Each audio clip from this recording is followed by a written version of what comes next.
नमस्कार दोस्तों, मेरा नाम है विमल सिंह। बालाजी स्टडी अड्डा में आपका स्वागत है। डीएलएड सेकंड सेमेस्टर सितंबर 2021 पेपर के लिए गणित विषय की बैक टू बैक क्लासेस करा रहे हैं। तो क्लास नंबर 9 आज के इस वीडियो में हम देखेंगे। और आज का हमारा जो टॉपिक होगा वो होगा त्रिभुज, आयत और वर्ग। कुछ चीजें हमने इससे पहले भी देखी थी, तो बाकी हमने बताया था क्वेश्चन आज जो है इन टॉपिक पर बेस्ड देखेंगे। इससे पहले हमने क्लास नंबर 8 देखी थी। यदि पिछला वाला वीडियो नहीं देखा है, साइड में आई बटन में आपको वीडियो मिल जाएगा। तो चलिए शुरू करते हैं। ये सभी आपकी सारी चीजें कोर्स में हम करा चुके हैं। इसका जो सेकंड वाला पेज है, इसमें ये जो 10वां नंबर टॉपिक आप देख रहे हैं, ये जो है हम आज देखेंगे। साथ ही साथ आपकी सेकंड सेमेस्टर की स्कीम और फर्स्ट सेमेस्टर दोनों की स्कीम भी आ गई, वो भी हम आपको दिखाते हैं। ये आपकी सेकंड सेमेस्टर द्वितीय सेमेस्टर की स्कीम है। सितंबर में आपका पेपर गणित विषय का चतुर्थ प्रश्न पत्र 16 सितंबर को है, 12 से 1 बजे। तो इसी के लिए हम प्रिपरेशन आपको करा रहे हैं। तो चलिए स्टार्ट करते हैं उस प्रश्न से जो हमने पिछले वाले वीडियो में आपसे पूछा था। सबसे पहले हम इसका सॉल्यूशन बात करेंगे, उसके बाद हम फिर आज का जो टॉपिक है उस पर बेस्ड और क्वेश्चन जो है वो देखेंगे। तो क्वेश्चन आपका है कि एक समबाहु त्रिभुज की ऊंचाई आपको 3√3 सेंटीमीटर दे रखी है और समबाहु त्रिभुज का क्षेत्रफल आपको निकालना है। तो समबाहु त्रिभुज के सूत्र मैंने आपको सभी बता दिए थे। तो सबसे पहले यहाँ पर निकालना क्या है, क्षेत्रफल निकालना है। तो इसके लिए हम भुजा को मान लेते हैं। माना जो त्रिभुज है उसकी जो भुजा है वो आपकी एक्स जो है वो सेंटीमीटर है। अब और समबाहु त्रिभुज का क्षेत्रफल का फॉर्मूला मैंने आपको बताया था, क्या होता है, √3/4 भुजा स्क्वायर। ये आपका सूत्र होता है। अब देखिए, प्रश्न में आपसे ऊंचाई पूछ रहा है और क्षेत्रफल के फॉर्मूले में आप ऊंचाई नहीं देख रहे हैं, तो इसलिए सबसे पहले आपको ऊंचाई का फॉर्मूला लगाना होगा।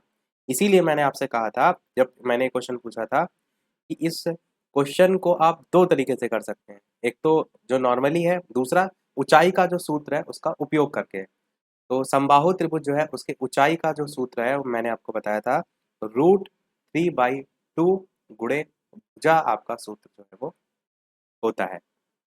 अब इसमें प्रश्न में ऊंचाई आपको दे रखी है, तो ऊंचाई की जगह आप ऊंचाई रख देंगे, यानी कि 3√3 रख देंगे बराबर √3/2, और भुजा यहाँ से आपका निकल के मान आ जाएगा। तो ये √3 से ये वाली √3 कट जाएगा, 2 इधर गुणा हो जाएगा, तो भुजा आपकी 6 जो है वो निकल के आ जाएगी। 6 सेंटीमीटर जो है आपकी भुजा का मान आ जाएगा। अब जब भुजा का मान निकल कर आ गया, तो क्षेत्रफल आप आसानी से निकाल सकते हैं, क्योंकि जो फॉर्मूला है उसमें भुजा का स्क्वायर ही तो होता है। तो फिर √3/4 गुणे भुजा की जगह 6 रखेंगे, 6 का स्क्वायर, फिर 6 का स्क्वायर होगा 36, और बटे में 4 है। देखिए 6 का स्क्वायर करेंगे तो आएगा 36, बटे में आपका 4 है, 4 से काटेंगे, 4 9 जा 36। तो आंसर आपका 9 गुणे √3 यानी कि 9√3 जो है वो सेंटीमीटर स्क्वायर में आंसर जो है वो आ जाएगा। ये क्वेश्चन आपका आया था डीएलएड के 2015 के जो है वो पेपर में। पहले इसी का नाम बीटीसी था, अब डीएलएड हो गया है। ये क्वेश्चन अच्छा था। इस टाइप के क्वेश्चन फिर से आ सकते हैं। तो फॉर्मूले ये दोनों याद रखिएगा, ऊंचाई वाला भी और क्षेत्रफल वाला भी। ये एक तरीका हो गया। दूसरा तरीका ये होता है कि जो हमने ऊपर एक्स मारा था, हमने इसका यूज ही नहीं किया, पर इस तरीके से भी आप कर सकते हैं कि आप एक्स वैल्यू मान लें, फिर एक तरफ जो एक्स स्क्वायर है उसमें से x/2 का जो होल स्क्वायर है वो इस 3√3 के बराबर हो जाएगा। फिर उस पूरी कैलकुलेशन को सॉल्व करके x का मान आप निकालेंगे, तो वो थोड़ा सा लेंदी प्रोसेस हो जाएगा, उससे भी जाएगा, पर हमारा काम है सरल से सरल तरीके से आपको आ जाए। इसको रफ करते हैं।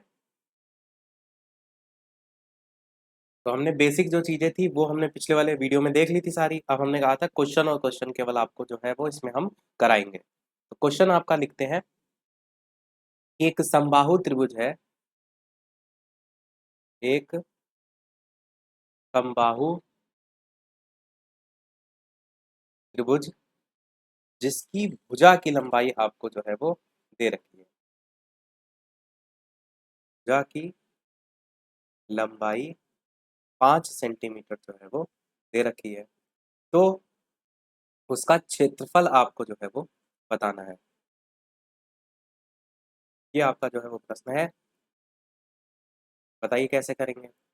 तो समबाहु त्रिभुज का क्षेत्रफल का अगर आपको सूत्र पता हो तो डायरेक्ट आप लगा लेंगे इसको। सूत्र होता है आपका √3/4 भुजा स्क्वायर। और जो प्रश्न में दे रखा है ये भुजा की लंबाई, ये भुजा का ही तो मान दे रखा है, तो आप क्या कहेंगे √3/4 और भुजा मतलब 5, 5 का स्क्वायर यानी 25 हो जाएगा। अब ये स्क्वायर करने पर अंदर क्या आ जाएगा, 25 आ जाएगा। तो 25 √3/4। चाहे तो आप इस 4 से इस 25 को काट भी सकते हैं। तो 4 से काटेंगे तो 4 6 24 होता है, दशमलव में 2 5 आएगा, यानी आंसर आपका 6.25 √3 वर्ग सेंटीमीटर जो है आपका हो जाएगा। ये आपका आंसर हो जाएगा। देखते हैं हमारा अगला प्रश्न। अगला प्रश्न आपका है कि 5 सेंटीमीटर तथा 3 सेंटीमीटर इसके दो घन घन है, दो घन, इनको जो है वो पिघला कर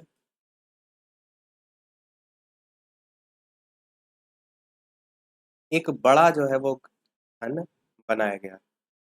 एक बड़ा घन बनाया गया।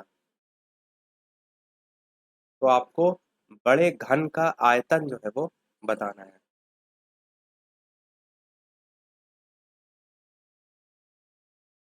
ये आपका प्रश्न है। तो जो इसमें पहला घन है, दो घनों की बात की गई ना, तो पहला घन जो है उसके लिए 5 सेंटीमीटर आपको भुजा दे रखी है। तो सबसे पहले पहले घन का आयतन आप निकाल लेंगे। घन का आयतन का सूत्र क्या होता है, तो ए क्यूब होता है आपका, ए का क्यूब यानी कि 5 का क्यूब। अब ए का क्यूब मतलब 5 का क्यूब करेंगे तो कितना होगा, 125 होगा। तो इसका जो मान है वो 125 घन सेंटीमीटर जो है हो जाएगा। ये पहले घन का आयतन है। अगर बात करें दूसरे घन का आयतन, दूसरे घन का आयतन, तो दूसरे घन घन के आयतन के लिए जो भुजा दे रखी है वो आपको 3 सेंटीमीटर दे रखी है। तो बराबर ए का क्यूब बराबर 3 का जो है वो क्यूब। 3 का क्यूब होता है आपका 27, 27 घन सेंटीमीटर आपका हो जाएगा। अब दोनों निकल आए। अब इन्हीं की बात कह रहा है कि दोनों ये जो घन है इनको पिघला कर एक बड़ा घन बनाया जाता है। इन दोनों का अगर जो टोटल है वो अगर आप कर लें तो पहले घन का आयतन 125 था, दूसरे घन का आयतन 27 था। तो दोनों को जो जोड़ देंगे वो आपके बड़े घन का आयतन के बराबर हो जाएगा। तो हम यहाँ लिख भी सकते हैं कि बड़े घन का आयतन बराबर दोनों घनों का आयतन, और उसका एक का मान था 125, दूसरे का 27, दोनों को जोड़ने पर 152 घन सेंटीमीटर आपका हो जाएगा। इस टाइप से आपका आंसर जो है वो आ जाएगा। चलिए देखते हैं हमारा एक और प्रश्न। साथ ही साथ वीडियो पसंद आए, चीज़ें समझ आए तो लाइक सभी लोग अवश्य करते रहिएगा। आपके लिए सारी मेहनत की जा रही है, तो एक लाइक तो आप सभी का वीडियो पर बनता ही है। प्रश्न आपका है कि एक घन है, इसका आयतन आपको प्रश्न में जो है वो दे रखा है। कितना दे रखा है, 216 घन सेंटीमीटर। तो घन की जो है आपको कोर बतानी है। घन की कोर जो है वो क्या होगी। तो घन की कोर जो पूछी गई, सबसे पहले हम उसी को ए मान लेते हैं कि माना घन की कोर बराबर ए। अब घन का आयतन होता क्या है, तो घन का आयतन होता है भुजा क्यूब यानी ए क्यूब। वो हम लिखते हैं घन का आयतन बराबर ए का क्यूब। अब ए का जब क्यूब करेंगे तो घन का आयतन का जो मान दे रखा है उसकी जगह 216 रखेंगे। ए जो है इसकी जगह ए का क्यूब रखेंगे। अब 216 जो है ये ए के क्यूब के बराबर रखने के लिए 216 को आप किसका क्यूब लिख सकते हैं, तो 6 का क्यूब होता है आपका 216, बराबर हो जाएगा ए के क्यूब के। अब दोनों में यहाँ पर देखिए जो घातांक है वो बराबर हो गई, तो अंदर की जो वैल्यू है इसके बराबर हो जाएगी, यानी ए जो है उसका मान 6 मीटर आपका आ जाएगा। और यही आपकी घन की कोण जो है वो हो जाएगी। एक क्वेश्चन आपका प्रीवियस ईयर में आया था उसको देखते हैं, जिसमें एक कक्ष की लंबाई आपको प्रश्न में दे रखी थी 11 मीटर, चौड़ाई जो है वो दे रखी थी 8 मीटर और ऊंचाई आप भी आपको दे रखी थी 5 मीटर और कह रहा था कि कक्ष की चारों दीवारों का क्षेत्रफल जो है वो चारों दीवारों का क्षेत्रफल जो है वो क्या होगा। तो इसका सीधे से सूत्र होता है, वही आप जो है यहाँ पर लगाएंगे। तो क्या होता है चारों दीवारों का क्षेत्रफल? चारों दीवारों का क्षेत्रफल का सूत्र होता है 2 गुणे लंबाई प्लस चौड़ाई और गुणे में ऊंचाई। ये आपका सूत्र होता है। ध्यान रखिएगा कई बार ऐसे आ जाता है कि डायरेक्ट सूत्र पर बेस्ड ही आपको क्वेश्चन पूछ लिया जाए। तो यहाँ पर सबके मान रख देते हैं। 2 गुणे एल की जो वैल्यू है लंबाई की कितनी है? 11 है, 11 रख देते हैं, प्लस बी चौड़ाई कितनी है? 8 है, 8 रख देते हैं, और एच ऊंचाई कितनी है? 5 है, तो गुणे 5 रख देते हैं। अब 11 में 8 जोड़ेंगे तो 19 होगा, तो 2 गुणे 19, और यहाँ पर ये ब्रैकेट में आया और मल्टीप्लाइड में 5 है। जब ब्रैकेट खोलेंगे तो तीनों आपस में मल्टीप्लाइड हो जाते हैं, तो आपका 19 दूना होता है 38, और 38 गुणे 5 आप करेंगे 190 वर्ग मीटर। आपका आंसर यहाँ से निकल के आ जाएगा। ये जो क्वेश्चन आया था ये क्वेश्चन आपका डीएलएड के 2016 का द्वितीय बार का जो पेपर हुआ था उसमें पूछा गया था। इस टाइप के क्वेश्चन आपसे पूछे जा सकते हैं। तो एक क्वेश्चन आपका आया था बीटीसी के 2016 के पेपर में, उसमें लिखा था कि त्रिभुज पी क्यू आर की रचना कीजिए, और साथ ही साथ उसमें वैल्यू भी दे रखी थी।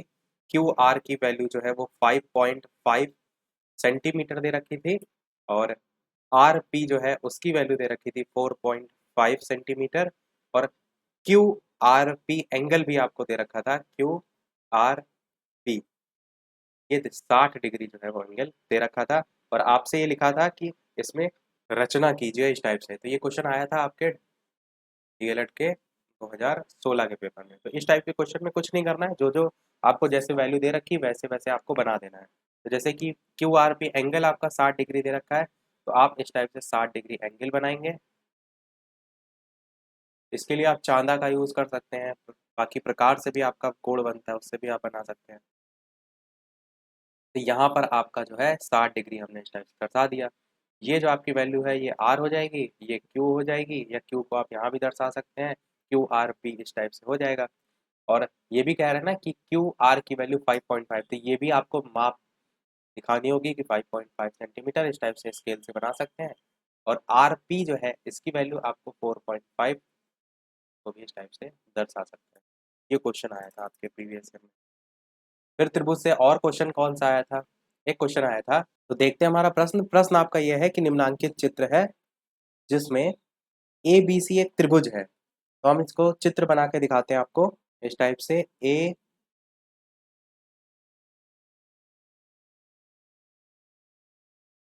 बी सी करके, ऊपर ए हो जाएगा, इधर बी, और ये सी। कह रहे ए बी सी एक त्रिभुज है। ए बी का जो मध्य बिंदु है उसका डी, ए बी का मध्य बिंदु डी हो जाएगा, यहाँ पर हमने ले लिया।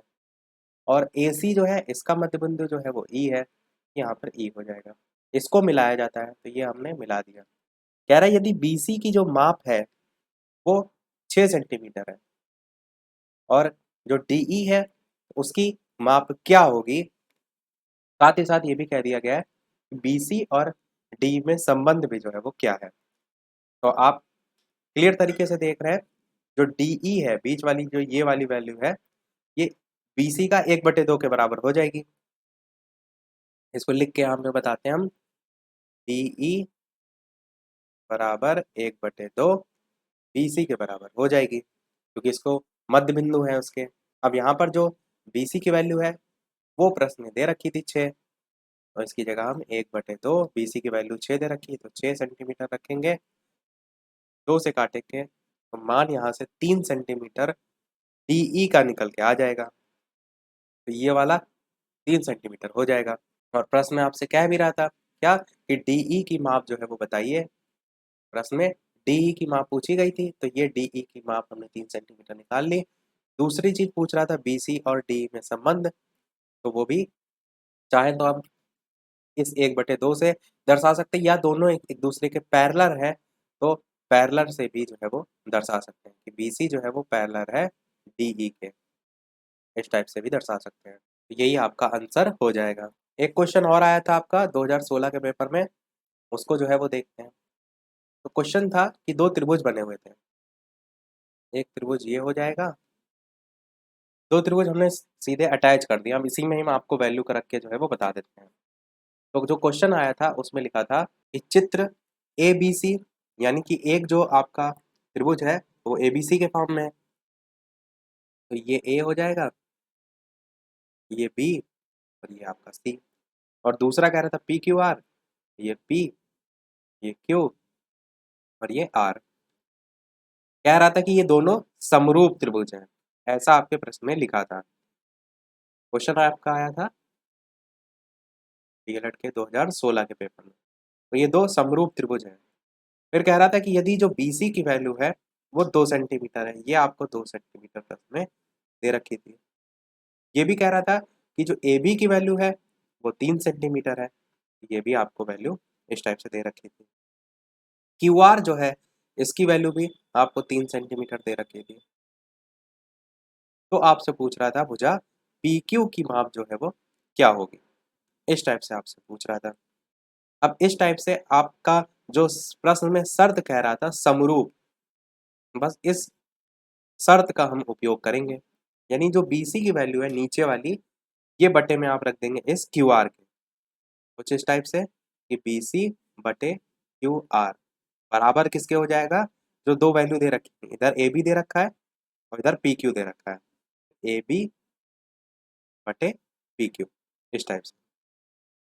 BC की जो वैल्यू है वो आपकी 2 हो जाएगी, बटे में QR की जो वैल्यू है वो 3 हो जाएगी, बराबर ये प्रश्न में दे रखा है आपका BC की वैल्यू देखिए ये 2 दे रखी है आपकी, QR की वैल्यू देखिए ये 3 दे रखी है आपकी, ठीक है। AB की जो वैल्यू है वो 3 हो जाएगी, और जो PQ है इसकी वैल्यू आपको x निकालनी है, तो उसकी जगह हमने x लिख लिया। अब आपको क्या करना है, तिर्यक गुणा कर देना है। तो x को 2 से करेंगे तो 2x आएगा, बराबर 3 को 3 से करेंगे तो 9 आएगा। तो 2x की वैल्यू 9 के बराबर है, x की वैल्यू आपकी 9/2 के बराबर जो है वो हो जाएगी, और 9/2 आपका 4.5 यानी 4.5 के बराबर होता है। तो ये आपका 4.5 मान निकल कर आ जाएगा, किसका, PQ का निकल के आ जाएगा। PQ आपसे जो है वो पूछा गया था। तो इस टाइप से जब समरूपता आपको दे रखी है तो आप इस टाइप से जो है कर सकते हैं।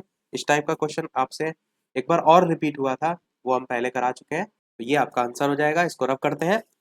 हमने देखे त्रिभुज पर बेस्ड क्वेश्चन जो आ चुके हैं, अब आयत पर आधारित प्रश्न जो है वो देखते हैं। आयत के जो फॉर्मूले थे वो हमने बता दिए थे, जैसे आयत का जो क्षेत्रफल होता है वो लंबाई गुणे चौड़ाई होता है। जैसे ये एक आयत की आकृति है, तो इसमें जो ये लंबाई है इसको चौड़ाई से आप गुणा करते हैं तो क्षेत्रफल निकल आता है। आयत का जो परिमाप होता है वो 2 गुणे लंबाई प्लस चौड़ाई होता है, और विकर्ण जो होता है वो अंडर रूट में लंबाई का स्क्वायर प्लस चौड़ाई का स्क्वायर जो है वो ये होता है आपका विकर्ण। क्वेश्चन देखते हैं इस पर बेस्ड। क्वेश्चन आपका है पहला कि एक आयत है जिसका क्षेत्रफल आपको जो है वो बताना है, जिसकी लंबाई 12 सेंटीमीटर आपको दे रखी है और जो चौड़ाई है वो 7 सेंटीमीटर आपको दे रखी है। अब कैसे करेंगे इसको, सिंपल सा आपका फॉर्मूला हमने देखा, आयत का जो क्षेत्रफल होता है उसका क्या होता है, लंबाई गुणे चौड़ाई। आयत का क्षेत्रफल आपको निकालना है तो क्षेत्रफल की जगह क्षेत्रफल ही रहने दीजिए। लंबाई जो है आपकी 12 है और जो चौड़ाई है वो आपकी 7 है, तो 12 सत्ते 84 होता है, 84 वर्ग सेंटीमीटर आपका आंसर जो है वो बिल्कुल सही हो जाएगा। अब यही प्रश्न आपका इस टाइप से भी आ सकता है कि क्षेत्रफल आपको जो है वो प्रश्न में वैल्यू दे रखी हो, इसको रब करते हैं।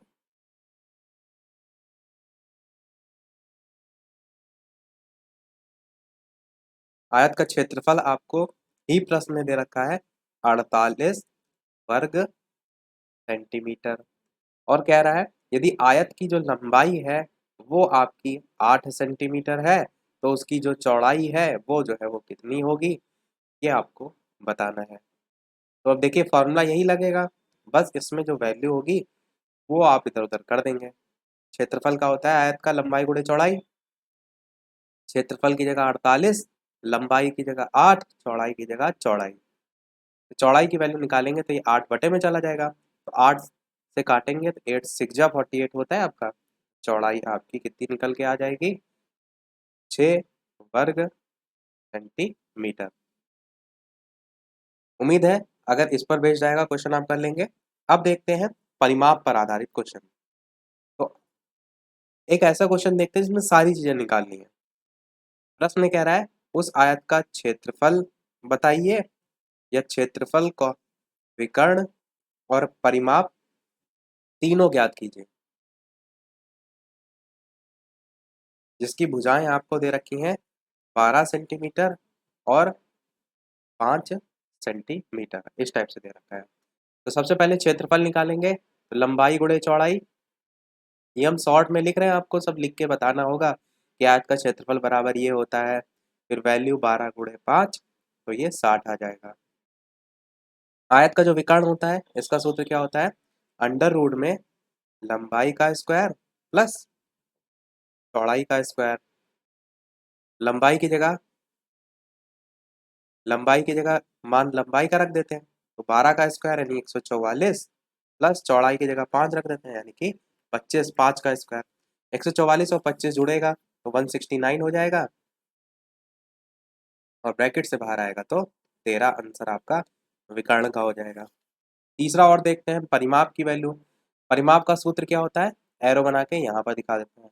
परिमाप का होता है 2 गुणे लंबाई प्लस चौड़ाई। तो 2 लंबाई की वैल्यू कितनी है, 12 है, 12 रख दिया, प्लस चौड़ाई की 5 है, 5 रख दिया, 12 में 5 जोड़ा तो 17 आएगा, तो 2 गुणे 17 और 17 दुना होता है 34 सेंटीमीटर आपका आंसर आ जाएगा। तो ये क्वेश्चन आपका आया था, आयत जो है वो उससे। वर्ग पर आधारित कुछ क्वेश्चन देख लेते हैं, उसके बाद लास्ट में हम एक क्वेश्चन आपसे पूछेंगे और कुछ क्वेश्चन जो है हम फिर मिक्स क्वेश्चन, ये सभी जब चैप्टर आपके समाप्त हो जाएंगे उसको एक साथ जो है वो देखेंगे। क्वेश्चन आपका है, एक वर्गाकार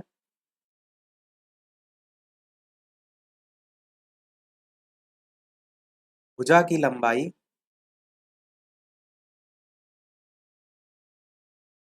5 मीटर जो है वो है, तो क्षेत्रफल आपको बताना है।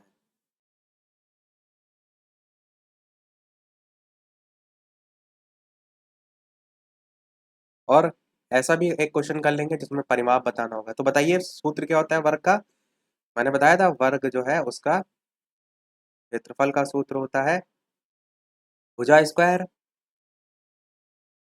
और कह रहा है भुजा की लंबाई तो 5 है ही है, तो 5 का स्क्वायर हो जाएगा बराबर वर्गाकार यहाँ पर क्षेत्रफल रहेगा, तो 5 का स्क्वायर कितना होता है, 25 होता है, तो 25 मीटर आपका आंसर यहाँ से आएगा। 25 मीटर नहीं, मीटर स्क्वायर, क्योंकि भुजा की वैल्यू 5 है और फिर दूसरी भुजा भी, तो भुजा गुणे भुजा जो कर रहे हैं ना हम, तो 5 गुणे 5 कर रहे हैं ना, तो 25 मीटर स्क्वायर जो है ये आ जाएगा। एक क्वेश्चन देखते हैं जहां पर एक वर्गाकार भुजा की जो लंबाई है वो आपको 6 मीटर दे रखी है और क्षेत्रफल की जगह आपको क्या बताना है, परिमाप जो है वो बताना है। ये हमारा इस वीडियो का लास्ट क्वेश्चन होगा।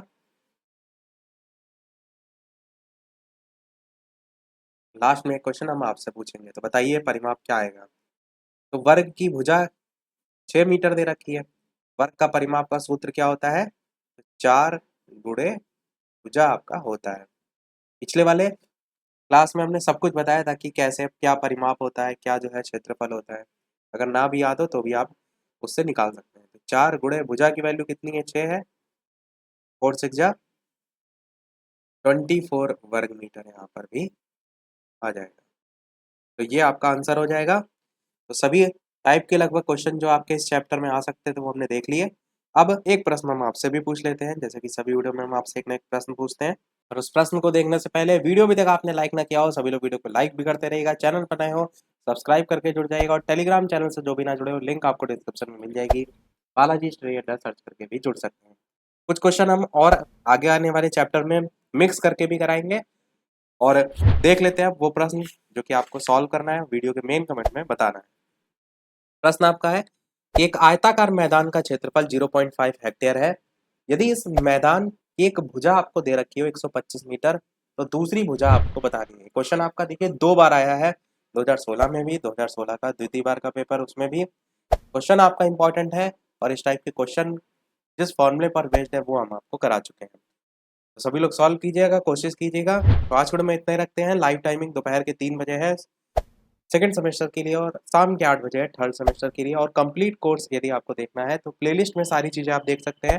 Fast revision, one liner, math के टॉपिक वाइज वीडियो, सारी चीज़ें आपको मिल जाएंगी। तो मिलते हैं चलिए अगले वीडियो में कुछ नए प्रश्नों के साथ, नए टॉपिक के साथ। तब तक के लिए नमस्कार, जय हिंद।